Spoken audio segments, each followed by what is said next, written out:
Hello, everybody. If you can hear me and see me, give me a thumbs up or a hello in the chat, please. That way I know everything is ready to go and we can get started with today's live lesson. So if everyone can hear me and see me, just send me a thumbs up or a yes in the chat. Wait just a few moments and let some of our viewers continue joining in. Okay, perfect. You can see me and hear me. Wonderful. Well, hello, everyone. Welcome to today's live lesson with Cambly. We're going to wait just a minute or so while some more people join into the live lesson, and then we will get started with today's topic, which is relative clause. Relative clause is the topic we are going to be covering today. So while we're waiting, as we always do, let me know where you are watching from today. I know for me, I am giving you this live lesson from the country of Ecuador, which is located in South America. So let me know where you're watching from today. Let's see, I see Pakistan. Hi, Pakistan. And Turkey. Hello, Turkey. India as well. Finland. Hi, Finland. Hello, Japan. Bangladesh. South Korea. Oh, we have lots of messages coming in now. Armenia. Indonesia. Hello. Hi, Switzerland and Vietnam and Malaysia. The Czech Republic. Russia. Brazil. Wonderful. I'm gonna wait just a couple more moments. Very nice. So we have some viewers from all around the world today. I know for some of you it's early in the morning, or maybe it's the afternoon, or maybe it's late at night as you're tuning into this lesson. Regardless, thank you for joining today. We're so happy that you joined our live lesson for today. And again, for those who are just now joining, today's topic is going to be relative clause. Relative clause. So really quickly, before we get started, please keep in mind that if you tune in late or if you miss something or maybe don't understand something, this video will be uploaded to Cambly's YouTube channel after it finishes so that you can go back and rewatch it again, okay? So today, we are going to cover some objectives first. I'm going to tell you what exactly we're going to learn today, and then we're going to jump into our lesson. So, a relative clause. Today we're going to talk about what is a relative clause, how do we use a relative clause. We're going to look at two types of relative clause because there are two types that are used in a different way in sentences. And then we're also going to look at how we know which relative pronoun or adverb to use in our relative clause. Okay, so that's a lot to cover in a short amount of time. So we're going to move a little quickly, so stick with me. If you have any questions throughout the lesson, I will take a few breaks to answer some of your questions and maybe review what we've talked about. Okay, is everybody ready to get started? Hopefully that's a yes. Also, I see some people from Ecuador tuning in. Hello from Ecuador. I'm also in Ecuador this morning in the city of Guayaquil. All right, let's get started. So first of all, what is a relative clause? I'm sure you've heard this term before, relative clause or relative pronoun. So what is it? A relative clause is a dependent clause, not independent, but dependent, which gives additional information about a noun in the main clause, okay? So the relative clause is a dependent clause. It can't be used by itself, and it's going to give us more or additional information about a noun in the main clause. This is what a relative clause is. It's very important in the English language, okay? All right. Now, we have two types, like I said, two types of relative clauses. We're going to look at both of them today. We have what's called defining and non-defining. Maybe you've heard another term for this, like informative and non-informative. There are a few different ways you can call these types of relative clauses. For me, I prefer to call them defining and non-defining, and you will see why, okay? We're going to start off by looking at a defining relative clause. A defining relative clause tells us which noun we're talking about, okay? So it is necessary. A defining relative clause is necessary for the sentence to have meaning or to make sense, all right? Some interesting things about the defining clause or the relative defining clause, or some rules, some characteristics, is that we're going to use all of the relative pronouns or adverbs, including that. We will use that when it's a defining relative clause. Commas are not necessary when we have a defining relative clause. And when the relative pronoun is the object, we can drop the relative pronoun.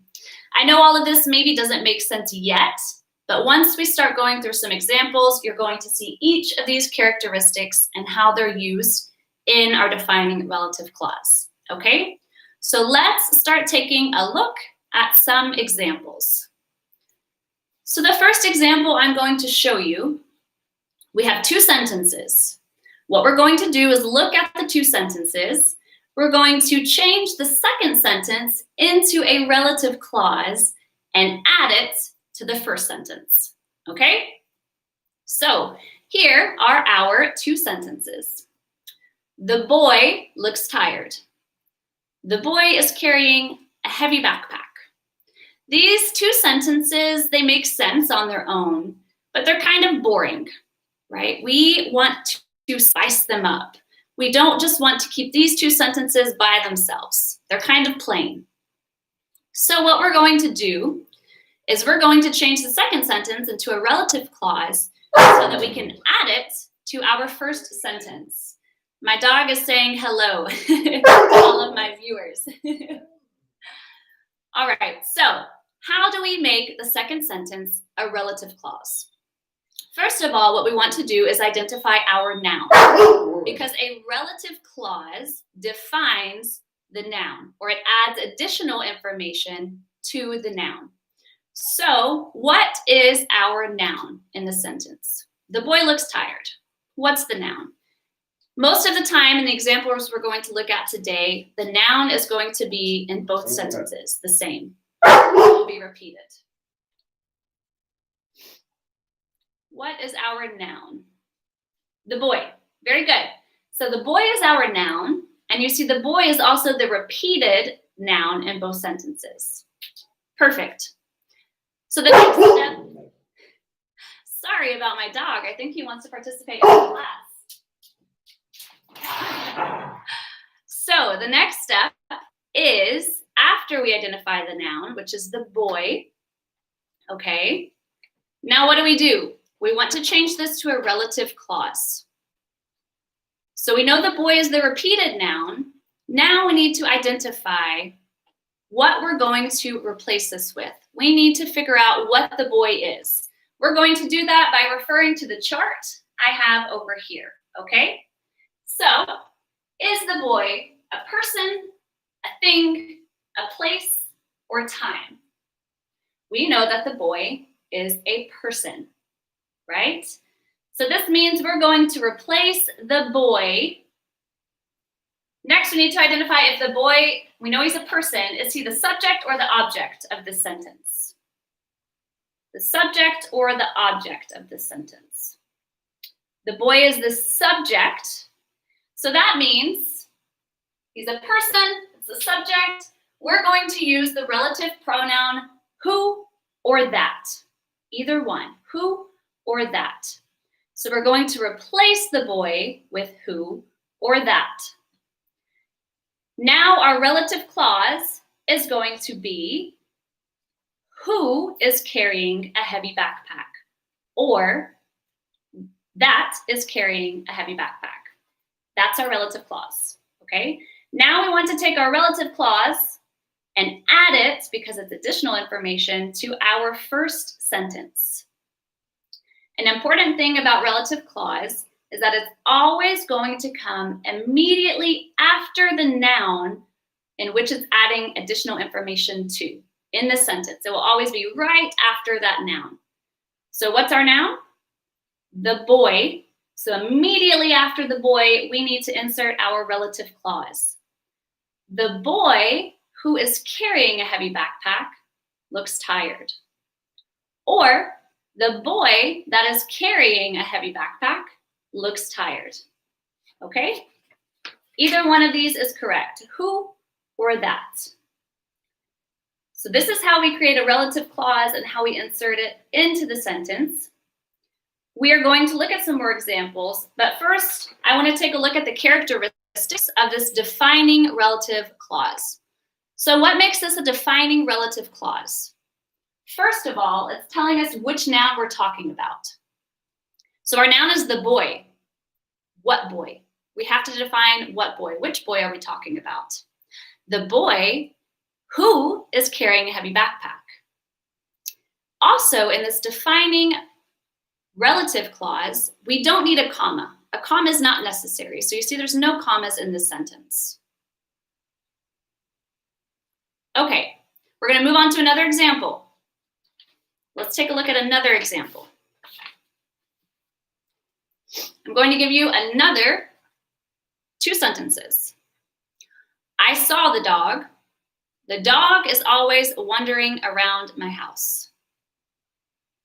I saw the dog. The dog is always wandering around my house.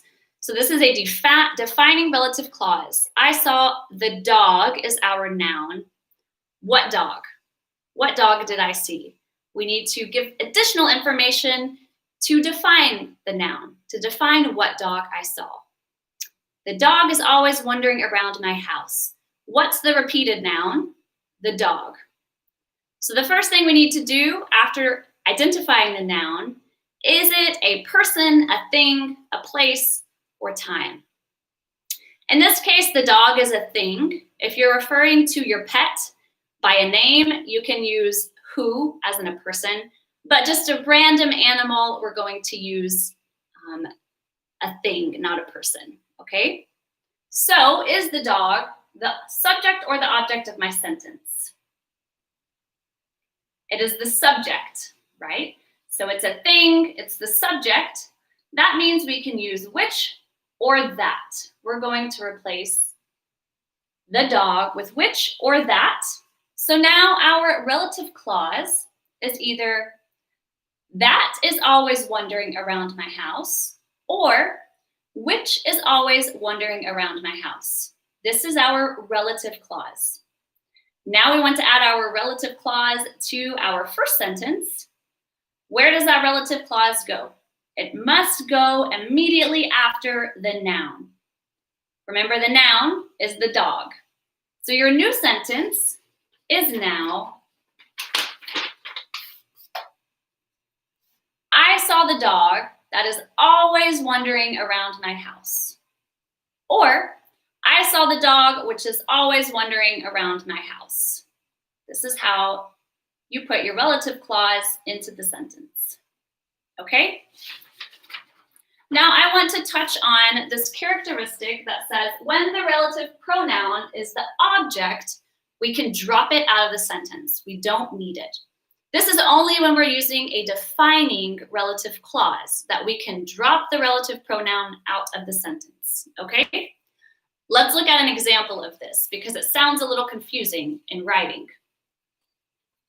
So my 2 sentences are, she loves the gift. I bought the gift. What is our noun in the first sentence? It's okay if it helps to type the answer in the chat. I'm trying to look through the chat as we go along. She loves the dog. She loves the gift. She loves the dog too. And I bought the gift. Our noun is the gift, okay? And the gift is what's repeated. However, in our second sentence, is the gift the subject or the object. So this is different than our first two examples. So gift is a thing. Now we need to see, is it a subject or an object? This time the gift is the object of the sentence, not the subject, right? So when this happens, when it's the object, we're going to replace the gift, okay, with that or which. So your relative clause, you're going to move your relative pronoun or adverb to the beginning. So that I bought or which I bought. So your sentence now is, good, I see some people typing the right answer. She loves the gift that I bought, or she loves the gift which I bought, okay? However, because the gift was the object in the second sentence, the gift is the object, we can actually say the sentence without using the relative pronoun. So I can just say, she loves the gift I bought, without saying that or which. Both ways are correct. Maybe if you are an advanced learner, you can start practicing this without using the relative pronoun. And if you're still learning relative clause and practicing, it's good to go ahead and use that relative pronoun to get familiar with it, okay? All right, let's do an example, and this time I want you to type it in the chat, okay? I'm not going to tell you the answer until I give a moment for you to type the correct answer in the chat. So this one you're going to do by yourself, and then we're going to look at the answer. We're going to do two. Two you're going to do by yourself. So your two sentences are, we bought a house. The house is over 100 years old. So what you need to do is identify your noun. You need to also see if it's a person, a thing, a place, or time. See if it's the subject or the object of the sentence. Make this sentence into a relative clause and then insert it into your first sentence, okay? If you're going to answer this, write the complete sentence, not just the relative pronoun, but the complete sentence in the chat. So I'm going to give just a moment while you think about it and type your answers, and then we will talk about it together. So I see some answers coming in already. Okay, just another moment. Good, I see some right answers already. Very good.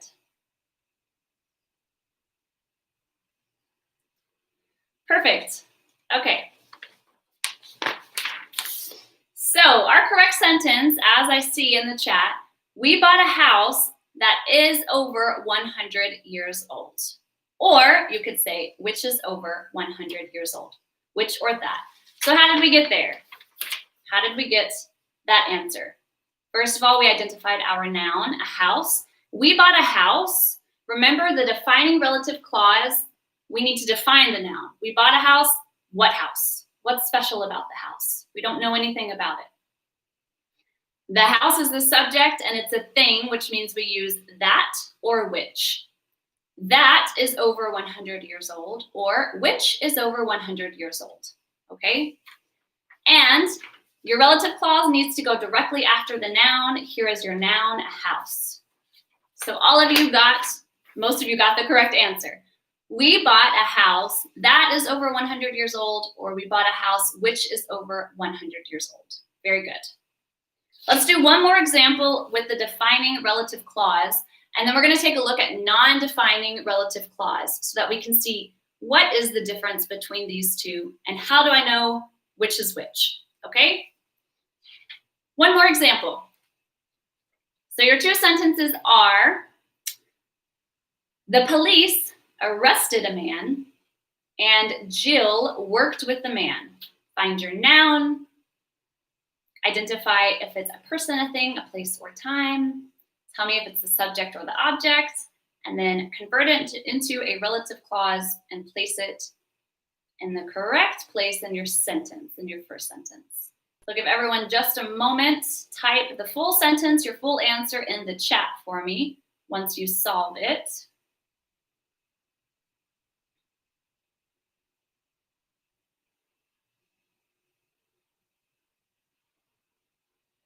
Okay, I see a few answers coming through. Very nice. Okay, so good. I see some correct answers. Our noun, what's our noun? And typically our noun is going to be repeated, okay? So don't get confused. In this sentence, the police is not our noun. A man is our noun because it's being repeated. A man, the man, okay? So a man, the police arrested a man. This is defining because we want to know what man did the police arrest? Which man? Jill worked with the man. So again, the man is our noun. It's a person, and it's the object of the sentence, not the subject. So we go to our chart here. A person, the object, that means we can use who or whom. So our relative clause is now, remember we have to move the relative pronoun to the beginning. Our relative clause is now who Jill worked with. Okay, now we insert our relative clause after the noun. The police arrested a man who Jill worked with. What man did the police arrest? The one who Jill worked with. Very good. Okay, that is defining relative clause. Now we're going to move on to non-defining relative clause because it's a little different than the defining. So remember, in a defining relative clause, we are actually defining the noun. We need additional information about the noun in order for the sentence to make sense, okay? However, in a non-defining relative clause, the relative clause isn't actually necessary, but it just gives us extra information about something, about the noun, right? Usually, it's if we just want to make a sentence more fun, spice it up, add a fun fact, okay? But the independent clause already by itself makes sense without a non-defining clause. Some characteristics about this, the difference between it is in a defining relative clause, we use that as a relative pronoun. In a non-defining clause, we cannot use that. We have to use which. We will look at a few examples. Commas are necessary. When we have a non-defining relative clause, we have to insert commas in the sentence. With a defining, we don't need commas. And we cannot drop the relative pronoun. So remember the example I gave you.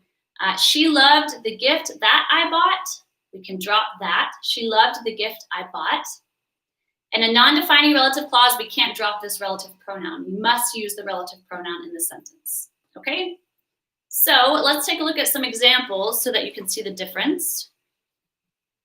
After we go through this, I'll take some questions, okay? So our two sentences are, Ecuador is a wonderful country, and I live in Ecuador.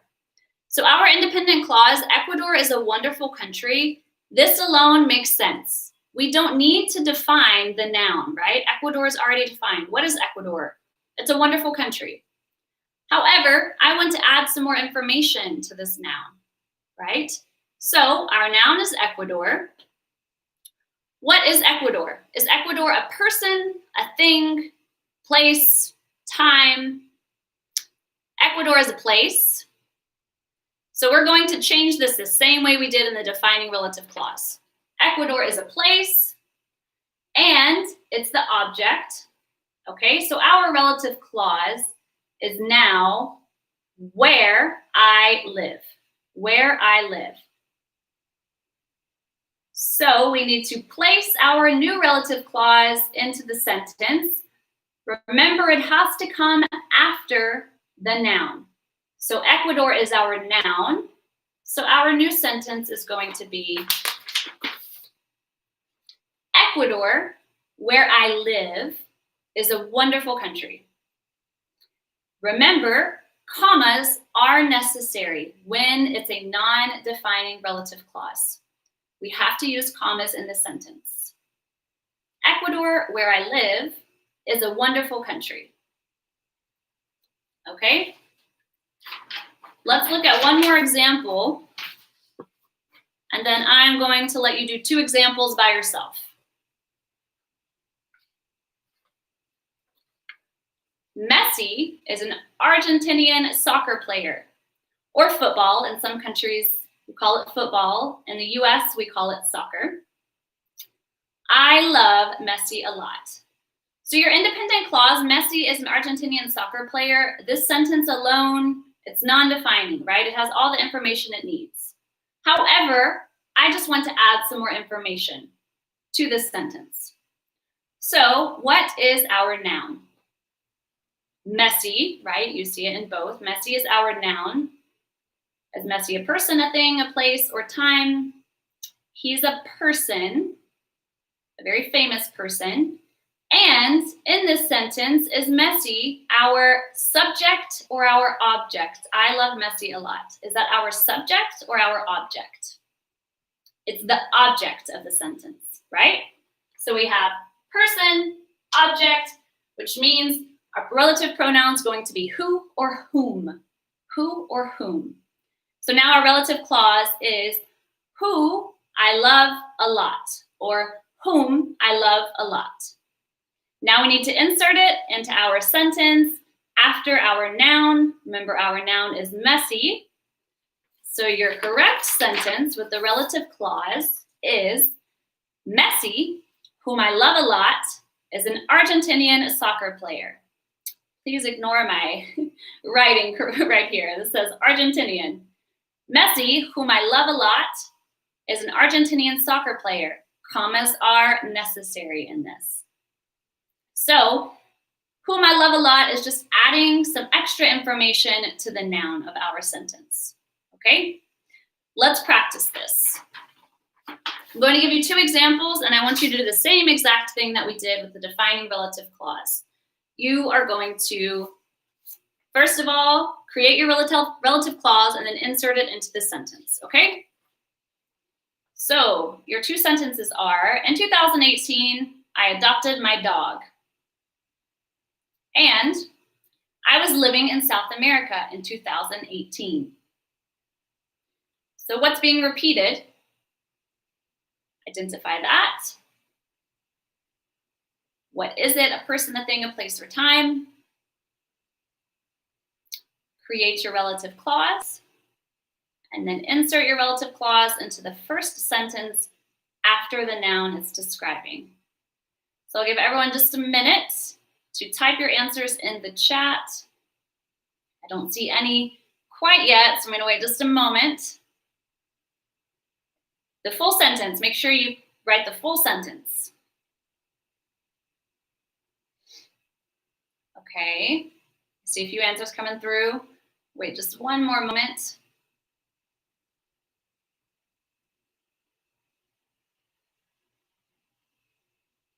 Okay.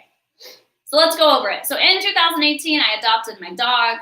I was living in South America in 2018. In 2018, right, is what we're going to change.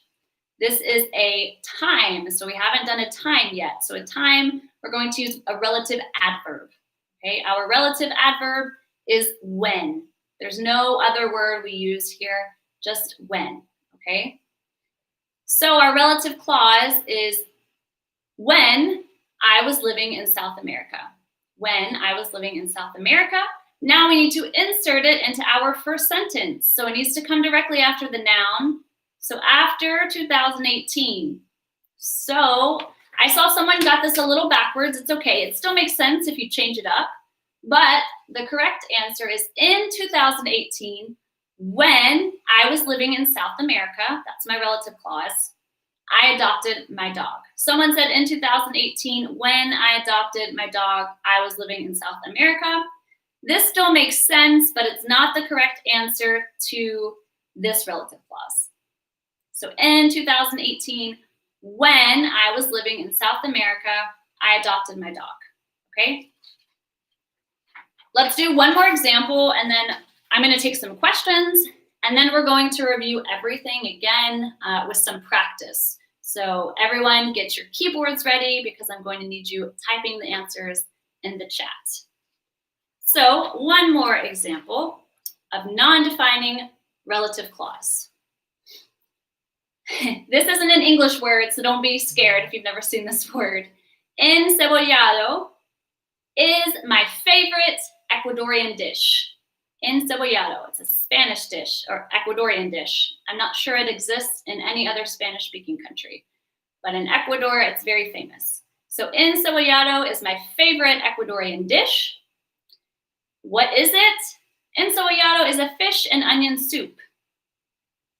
Okay, so identify your noun.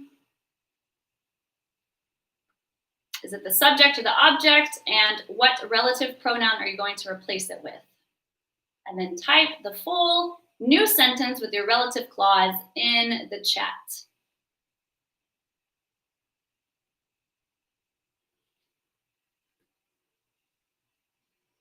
And then I'm going to have you do a similar example like this, but on your own. Okay, I'll wait just another moment. Make sure you do the full sentence, not just the relative pronoun you're replacing it with. Type the full sentence for practice. And if you don't want to type encebollado, it's okay. I see someone just put E. That works as well. It's a long word. Very good.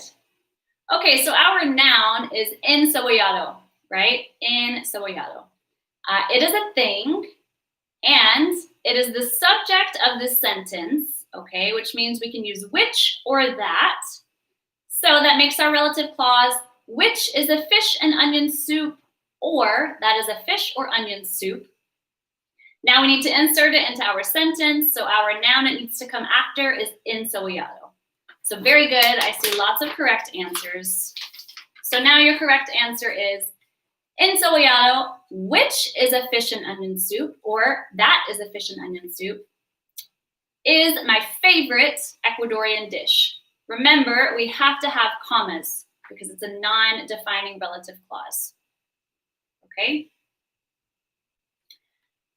All right, so now I'm going to give you a task to do on your own. And at this time, I'm also going to take some questions as I kind of review what we just talked about, okay? So what I want you to do is use this example, but replace it with a typical dish from your country and tell me what that dish is and make it into a complete sentence using a relative clause. Okay, for example, ceviche is my favorite Mexican dish, okay? Ceviche is a fish or shrimp, kind of like a soup, I guess you would say. And then you're going to turn this part into a relative clause and do it into a full sentence exactly like I did, okay? But I want you to make this your own. So I know we have lots of viewers from different countries. It's okay to use the name that you use in your country. So tell me about your favorite dish. Blank is my favorite dish in Turkey and India, wherever you're watching from. Then in the second sentence, tell me what it is, and then make that into a relative clause and give me your sentence, okay? While you're working on that, I'm going to do a quick review over everything. And if you have any questions, now is the time to type the questions in the chat, and I will look over them. Then we're going to practice, and then we're going to finish the lesson for today, okay?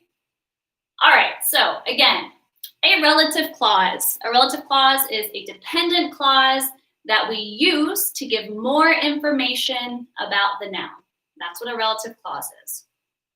We have two types, the defining and the non-defining, which we just spent some time talking about. There's just a few differences between these. A defining relative clause is actually defining the noun. It's necessary. We have to give that piece of information about the noun. However, a non-defining relative clause just gives extra information about something that's not necessary, okay?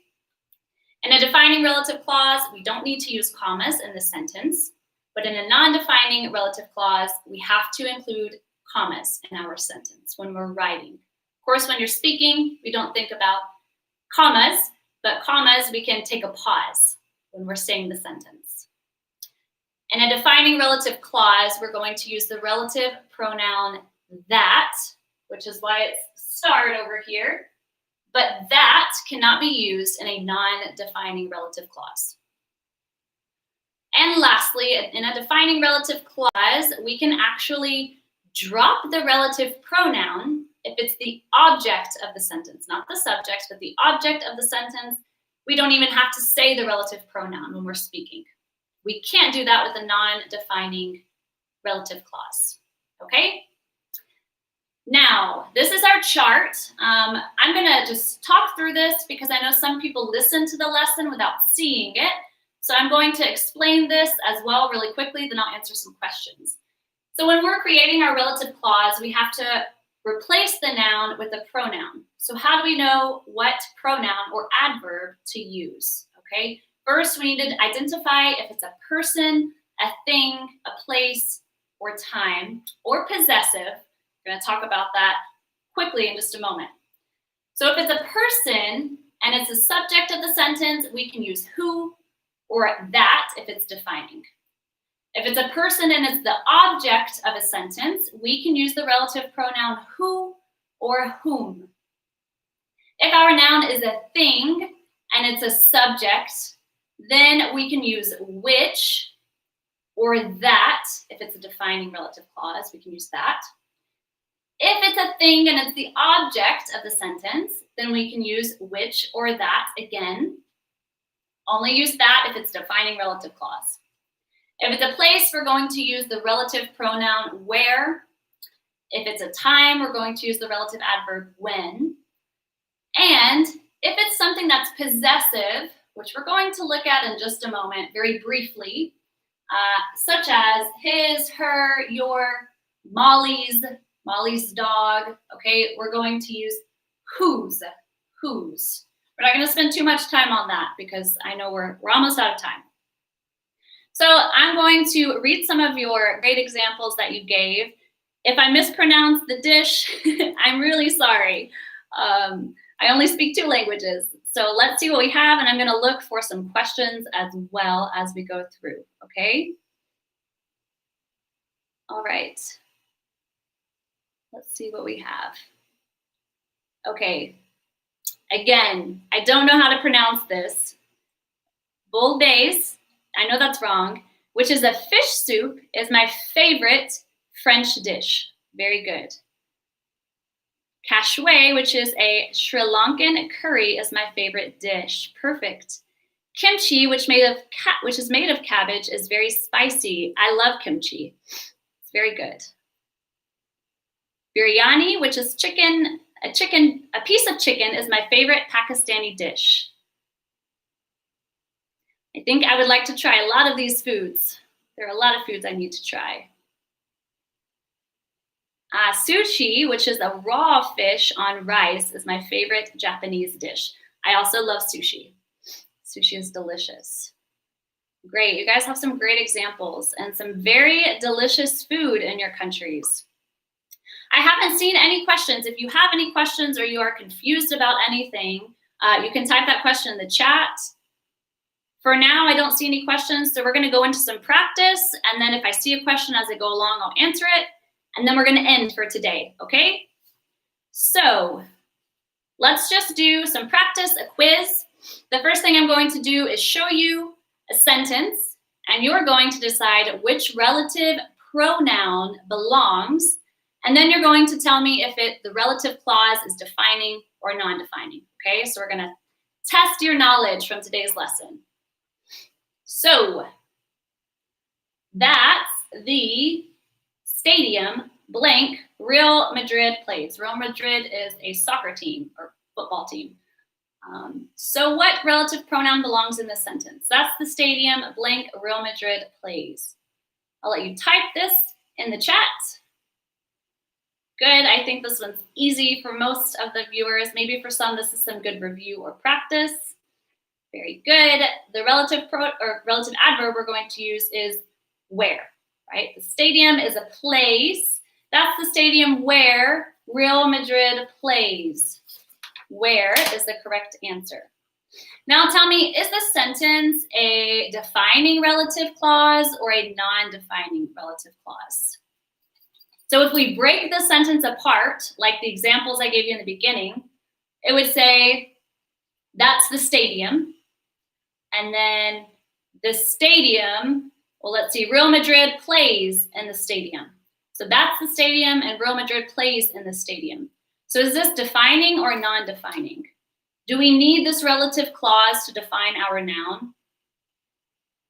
Yes, good. I see some of you saying defining. This is a defining relative clause because that's the stadium. It doesn't make sense by itself. What stadium? What stadium is that? It's the stadium where Real Madrid plays. Okay, so it's defining. Very good. Let's do two more like this. The next one is, he's a musician. Blank albums have sold millions. You get bonus points if you get this one right. Bonus points. He's a musician. Blank albums have sold millions. Oh, great. I see some awesome answers, some correct answers. We didn't cover this too much in the lesson. The correct answer is whose. He's a musician whose albums have sold millions. Why is it whose? Because albums is possessive. It's his albums. His albums, we replace that with whose. So if we break the sentence apart, we have he's a musician and his albums have sold millions. He's a musician, his albums have sold millions. So we change his to whose. Is this defining or non-defining? Defining or non-defining? Okay, good. I see some correct answers. This is technically defining. He's a musician. It doesn't tell me anything about the noun. Okay, what kind of musician? What does he do? What makes him special? So it's defining. Very good. One more. One more of these.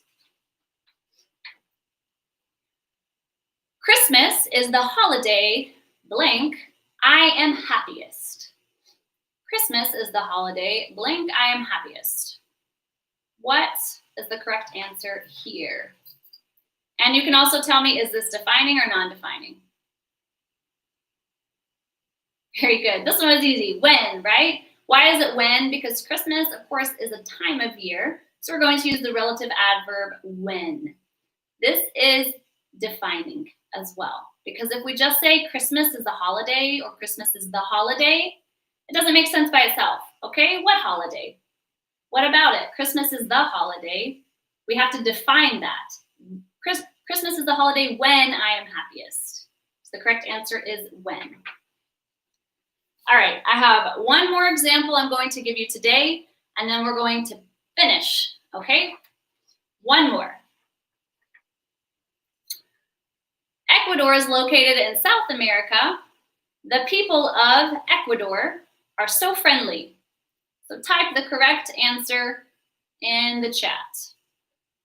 Ecuador is located in South America, and the people of Ecuador are so friendly.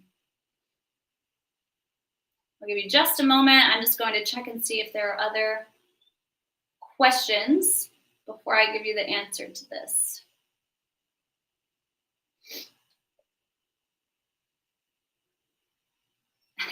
Somebody asked me if I'm a fan of Barcelona of Ecuador. Here in Ecuador, we have two soccer teams that are rivals, Emelec and Barcelona. You're either a fan for one or the other. I am not a fan of either because I don't want to be a rival of anyone. Okay, good.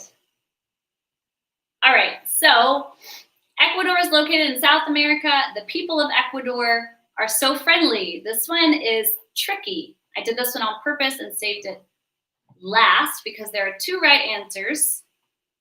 This one's a little tricky. Oh, awesome. I see a couple of right answers. Very good. Okay. So here, our noun is Ecuador, right? Our noun is Ecuador.